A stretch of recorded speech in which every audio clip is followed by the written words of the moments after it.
नमस्कार, माझे नाव अनामिका संतोष साळे. मी वर्ग 9वीची विद्यार्थिनी. मी राजराजेश्वर विद्यालयात शिकते.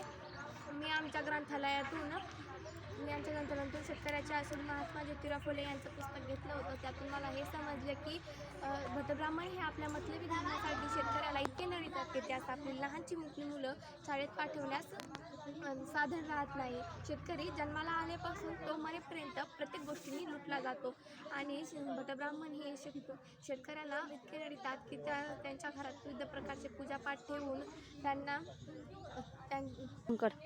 त्यांच्या घरात विविध प्रकारचे पूजापाठ ठेवून पूजेचे साहित्य व दक्षिणा हे दोन्हीही घेतात. भटब्राह्मण हे आपल्या संस्कृत विद्यालयात अज्ञानी शेतकऱ्याची मुलास घेत नाहीत आणि अज्ञानी शेतकऱ्याच्या स्त्रियांकडून सोमवार, शनिवार अथवा चतुर्थी असे उपवास करून घेतात आणि ज्या घरात पुत्र जन्माला आला त्या घरातली स्त्रियाकडून ते मूल कोणत्या वेळेस जन्माला आलं हे कळून त्यांचे राशी फळ ते बघतात आणि त्यांच्याकडून दक्षिणा घेतात.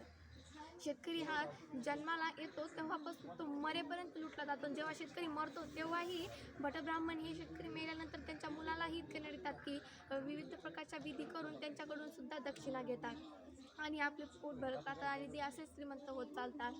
धन्यवाद.